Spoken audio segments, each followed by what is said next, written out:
Vale, hemos llegado a Montmeló después de una llamada del cuerpo de la policía diciéndonos que tienen aquí un enjambre que acaba de entrar en una casa, una vivienda, en pleno centro de Montmeló. Bueno, pues nada, vamos a hacer la intervención con técnica aspiración. Ya sabéis que os voy a dejar tanto aquí como aquí. Vais a tener la posibilidad de tener los vídeos donde son tutoriales para hacer lo que es el aspirador, ¿vale? Paso a paso podéis ver cómo se hace. Venga, pues apaga y vuelves a... Voy a hacer de camarógrafo, ¿eh? Sí, Mar. Venga, cógeme. Está grabando ya, ¿eh? Dame la cámara para grabar. ¿Está grabando?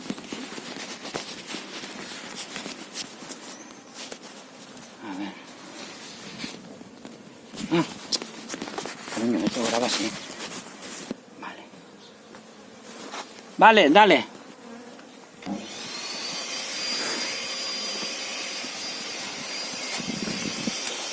Bueno, como vais a ver...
Lo has dejado así para que vaya...